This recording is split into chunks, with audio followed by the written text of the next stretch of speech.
Alors bonjour à tous, bienvenue sur dailyfx.fr, bienvenue au rendez-vous des scalpers, good morning euro dollar. Aussi on va essentiellement parler du dollar US puisque le dollar US chute. Je vais vous montrer un certain nombre de choses, on va revenir sur l'émission d'hier soir bien sûr et sur ce qui se confirme, à savoir un positionnement net vendeur sur le dollar US qui a du potentiel.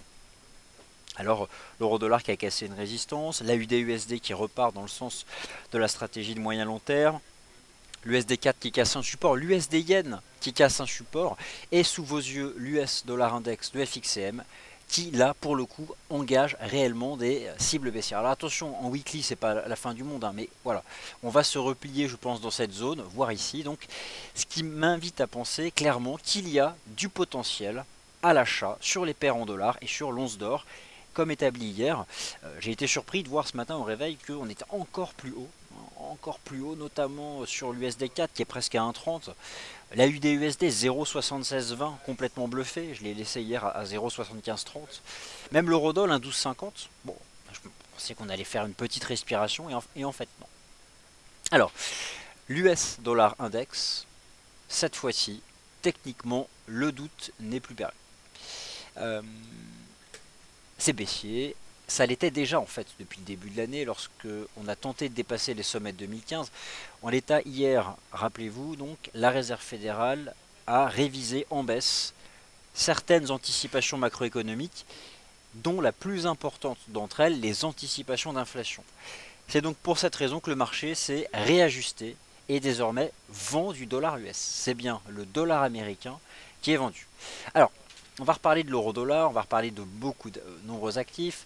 Vous avez ici en chandelier D1, comme le rappelait à l'instant notre analyste Yoav, une formation en trois méthodes ascendantes. Alors c'est dans la terminologie japonaise, c'est haussier. Mais aussi on est sorti par le haut d'un range. On projette la proportion de cette jambe de hausse de la semaine dernière au point bas de la conso, donc des trois méthodes ascendantes.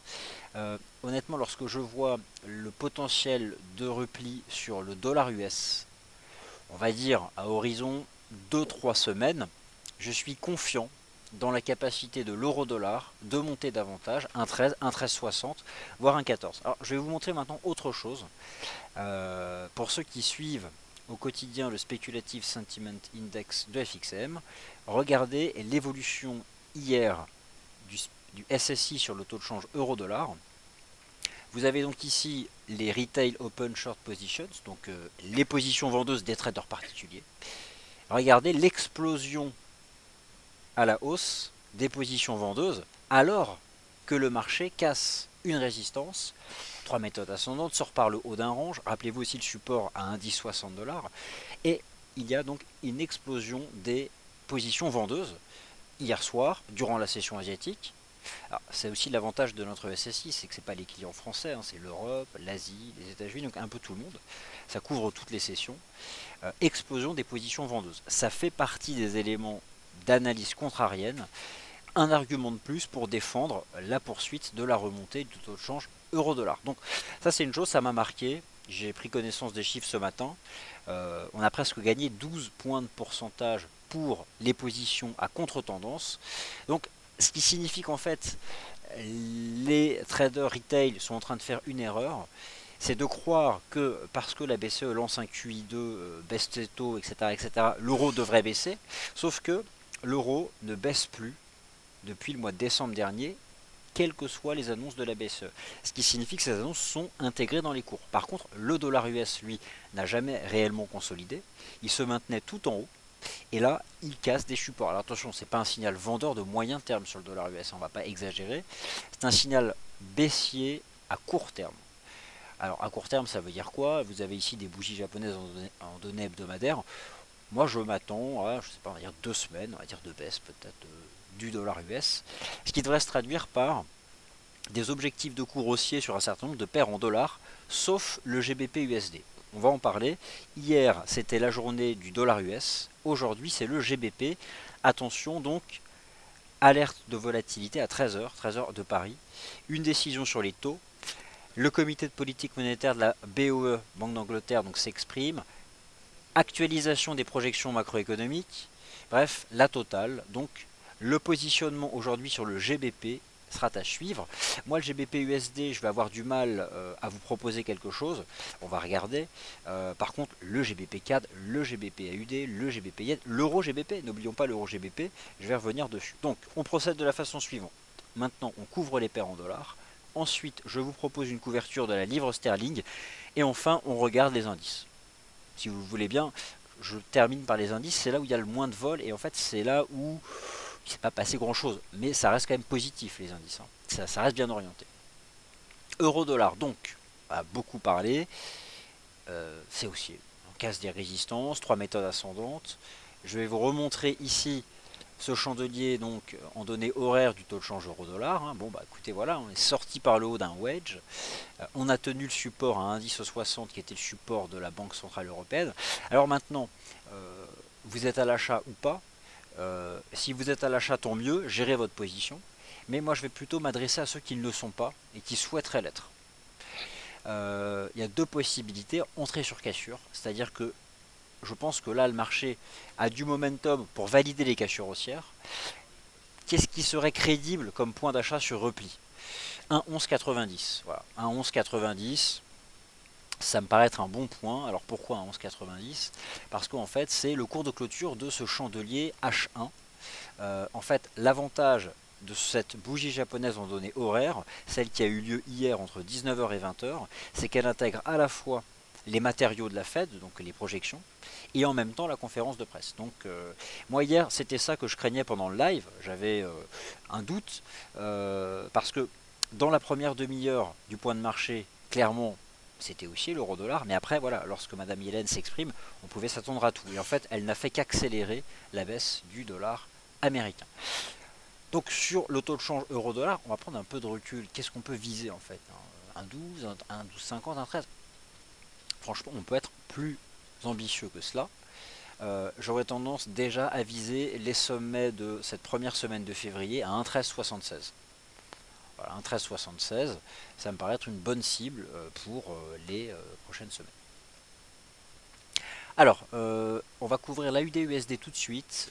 L'AUD-USD bénéficie de deux choses. Tout d'abord, la chute du dollar US à court terme.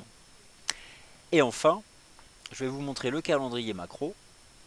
La nuit dernière, à 1h30 du matin, donc le rapport sur le marché du travail en Australie. Alors, l'économie australienne n'a pas détruit d'emplois en février, alors qu'elle en avait détruit en janvier, donc ça le marché apprécie.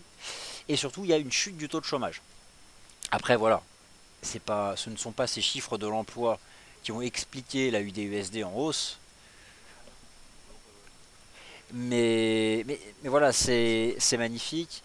Avalement haussier, on est toujours dans cette stratégie de moyen-long terme. Je vous propose une cible pour l'immédiat. Alors l'immédiat, c'est-à-dire peut-être d'ici demain soir, début de semaine prochaine, c'est 0,7730 parce que je travaille toujours ici le double bottom. Alors attendez, je vais l'ajuster proprement. Je l'avais pas bien mis. Voilà. Je travaille toujours donc l'objectif de cours du double bottom. Donc un gros double bottom qui a été validé au début du mois de mars. Et là, voilà, on vient de sortir par le haut d'un range qui a duré 4 séances. Où finalement, bon, on n'a pas fait un retracement très ample. Et donc là, ça relance. Franchement, oui. On est en train de on a cassé en plus. Alors le marché s'attaque à la résistance ici des 0,7580, 0,76. On est en train de la dépasser. C'est en effet pour aller chercher 0,77, voire 77,40, voire 78. Enfin bref, ça relance. Et là, prix et momentum avancent ensemble. Donc on a un nouveau support. Nouveau support sur l'AUD-USD à 75,50. C'est le nouveau support. C'est le nouveau support. USD Yen, on y est enfin, cassure de support. Alors, l'USD Yen, c'est la stratégie de moyen terme.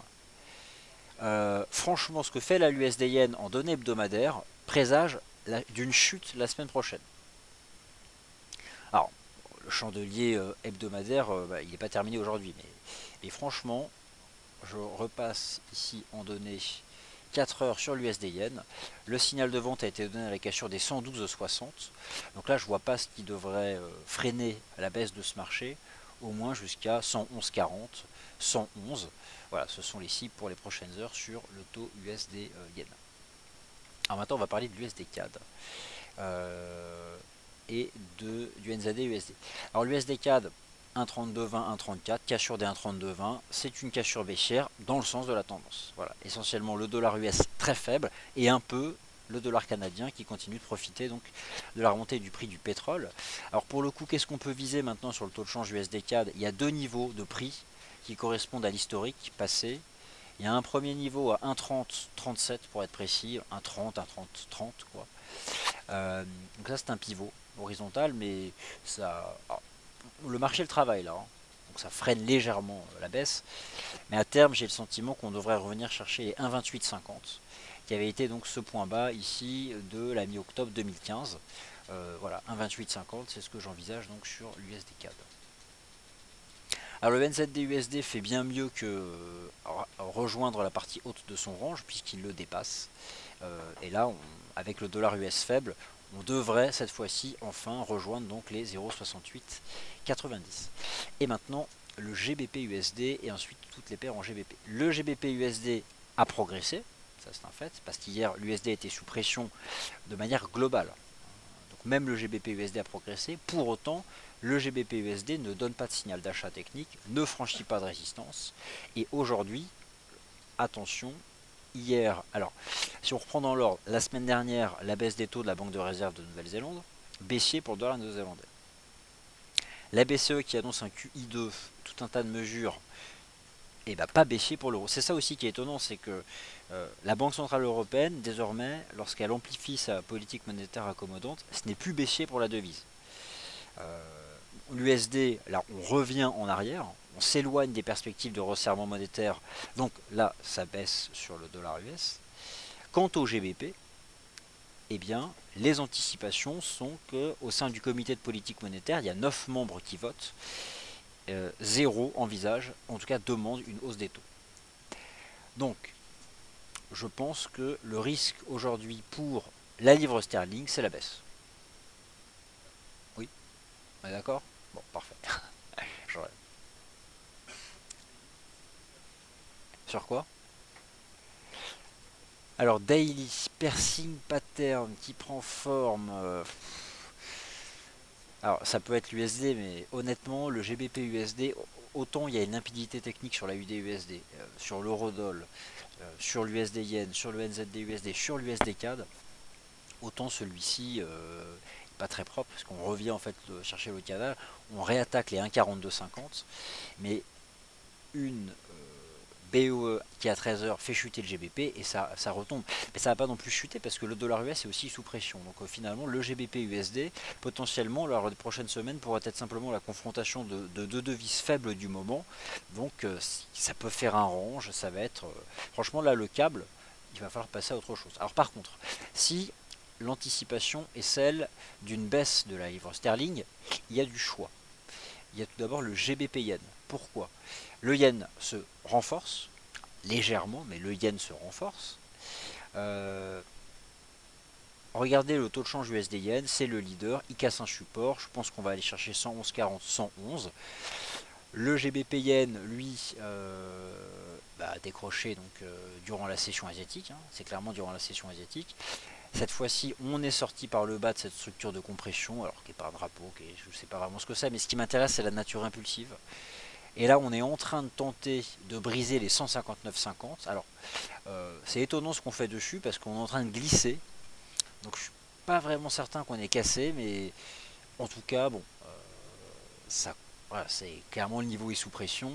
Et aujourd'hui, avec un GBP sous pression, le prochain seuil technique sur le GBP yen, c'est 158,50. Bon, je pense qu'on devrait aller chercher ces 158,50. L'euro GBP. Alors l'euro GBP, j'attends depuis très longtemps 0,80. Alors rappelez-vous à la base le scénario c'était une structure de creux et une cassure haussière des 0,75. Ça c'était début janvier. Je me souviens à l'époque c'était une stratégie que je portais, cassure des 0,75 pour viser 0,80. Et puis depuis, donc ça fait 3 mois, ça a pris beaucoup de temps. Ça fait plusieurs semaines qu'on tergiverse au-dessus des 0,77, mais sans casser 0,77. Et là, l'euro GBP repart. Aujourd'hui, alors hier, vous avez eu des cassures haussières sur l'euro dollar, du fait de la faiblesse de l'USD. Quel pourrait être aujourd'hui l'équivalent de l'eurodoll d'hier? L'euro GBP. Parce que l'euro est haussier. Hier, l'USD sous pression, l'eurodoll s'envole. Aujourd'hui, le signal de trading que je surveille, c'est la cassure haussière des 0,7930 sur l'euro GBP. Et dans ce cas, que peut-on viser sur l'euro GBP? Les fameux 0,80. Mais derrière, on aura probablement davantage de potentiel. Mais en tout cas, bon, ces fameux 0,80, ils peuvent être rejoints aujourd'hui. D'ailleurs, on va regarder en données hebdomadaires ce qu'est en train de faire l'euro GBP. Bon, là, c'est quand même une belle construction, 0,80, mais au final, au-delà du fait que ce soit un chiffre rond, je dirais que le vrai niveau de chartiste, ce serait 0,8150. Je pense qu'en fait, si l'euro GBP dépasse ses sommets de fin février, c'est d'une part pour aller à 0,80, mais c'est aussi pour les dépasser. Mais bon, voilà, ça se dépendra aujourd'hui du positionnement sur le GBP. Alors, GBP AUD, GBP CAD, ce sont aussi des choses intéressantes. L'AUD se renforce, le GBP AUD n'attend même pas la Banque d'Angleterre, il casse des supports. Donc on a cassé 1,89, on est déjà 250 pips plus bas. Sorti par le bas d'un range 1,89, 1,92. Bon, alors là, qu'est-ce qu'on peut viser sur le GBP AUD? Écoutez, on peut prendre d'autres niveaux de chartiste, 1,83, 1,80, 1,78. La chute continue. Et on a une nouvelle résistance sur le GBP AUD à 1,88,87. Et donc voilà, pour viser 1,83. Il y a dans le GBP AUD la dimension AUD aussi qui est forte. Donc ça, forcément, ça aide la stratégie. Le GBP CAD, c'est la même chose. On est sorti par le bas d'un range. Alors, le GBP CAD, regardez en données journalières, une jambe de baisse. On se reprend depuis début mars. Là, on a cassé. Le GBP CAD a des perspectives hyper baissières. Franchement, jambe de baisse. On a dû sortir par le bas d'un espèce de drapeau. On va se replier à 1,82. Donc, je pense qu'il y a 300 pips à aller chercher là, à la vente sur GBP AUD et GBP CAD. Attention quand même aujourd'hui au GBP et à la Banque d'Angleterre. C'est vrai qu'hier, a eu une anticipation baissière sur le dollar US, mais j'avais aussi un discours qui consistait à dire que voilà, ça reste hyper aléatoire de savoir ce qu'annonce une banque centrale. En fait, à 19h, hier, on a eu des éléments de projection économique qui nous ont permis de comprendre. On va avoir besoin de la même chose sur la Banque d'Angleterre. Alors, voilà. Alors, un mot, je remets l'euro-dollar en plein écran. Un mot tout de même sur les indices boursiers. C'est l'euro-dollar, il ne s'arrête pas. Il est en train de casser les 1,1255. On a un premier support à 1,1230. Et là, du coup, qu'est-ce qu'on peut viser sur l'euro-dollar? Là, on est parti peut-être pour filer... c'est quoi ce niveau-là? Parti pour filer à 1,13. Alors, nouveau support, Eurodoll, c'est 1,1230. Alors, 1,1230. Ouais, non, mais là, c'est... Il y a un momentum haussier, là, ça fait longtemps qu'on n'a pas vu ça, quoi, sur Eurodoll. Donc là, c'est vraiment bullish. Alors, les indices, tout de suite. Le S&P 500, laissez-moi dire, objectif atteint. Rappelez-vous donc les 2033 points, 0,618 d'extension du double bottom. Enfin, c'est fait, 2036. Et est-ce que le S&P 500 peut aller plus haut? Il le peut, il le peut. Pour quelle raison? Parce que la baisse du dollar américain avantage les indices US et en plus la Fed accommodante, etc., etc. Donc oui, on va se reprendre encore sur le S&P 500, je sais pas, 2050, 2060, on va se reprendre. On continue. Le DAX s'essaye ce matin à une cassure haussière d'un range. Le bémol pour les stratégies d'achat sur les indices boursiers européens, c'est la remontée à fort momentum de l'euro-dollar. Ça va freiner les ardeurs sur les actions de la zone euro. Donc forcément, c'est plus intéressant un indice boursier US. Mais en données horaires, bon, on a une tentative de cassure sur le DAX avec ce qui est peut-être un nouveau support à 10 017 points, 10 000, 10 017. Bon, je ne sais pas si ça va tenir. Franchement, je suis méfiant. Mais en tout cas, pour avoir la confirmation qu'une cassure est bonne, faut attendre le pullback. Donc là, le DAX, s'il réagit à nouveau favorablement sur les 10 000, 10 017 et que ça relance, c'est qu'on est sorti par le haut et qu'on pourra pousser vers 10 200, 10 280. Mais je suis méfiant des indices européens du fait donc de la remontée de l'eurodoll et donc le Bund. Eh bien, c'est parti. C'est l'ultime confirmation. Les rendements obligataires aux US ont chuté, impact sur les taux en Allemagne et le prix du Bund rebondit sur son support. Alors, je passe en plein écran, enfin je mets l'euro-dollar et je vais essayer de répondre à vos questions. Alors, est-ce que le DAX peut monter à 10 100? Alors, je vais regarder, on va le remettre de suite, c'est possible. Le DAX, voilà, en données horaires. La chose qui me dérange, c'est vraiment la remontée de l'euro-dollar. Hein. Donc, je vais passer en 15 minutes sur le DAX. Donc là, c'est décisif ce qu'on fait. En 15 minutes, regardez, on a fait une cassure tout à l'heure. On a fait une cassure vers 8 heures, cassure haussière des 10 017, 10 000 points, des 10 000, 10 017. Là, on revient violemment dessus. Pourquoi? Parce que l'euro-dollar s'envole. C'est là en fait où le marché va devoir confirmer qu'il est vraiment sorti par le haut de son range. Moi, j'ai une petite conviction. À court terme, je préfère exclure les stratégies d'achat des indices européens parce que l'euro-dollar remonte vraiment trop fortement. Alors, que peut-on viser sur l'once d'or? Alors, l'once d'or, je vais le chercher. Alors, c'était hier c'était une belle cassure haussière hein, avec le taux de change euro-dollar. Le voici, cassure des 1237. On a fait un petit retracement et là on est en train de faire une nouvelle cassure, on dépasse les 1260. Que peut-on viser sur le gold? Eh bien un retour sur les récents sommets à 1280. Voilà, 1280 sans sourciller sur le gold. Et puis derrière les fameux objectifs de moyen terme dont on vous parle. Donc honnêtement, moi ce matin, je pense que l'eurodoll a la force d'aller à 1,13, c'est le prochain seuil de Fibo. De même que le gold devrait être en mesure de remonter vers 1275.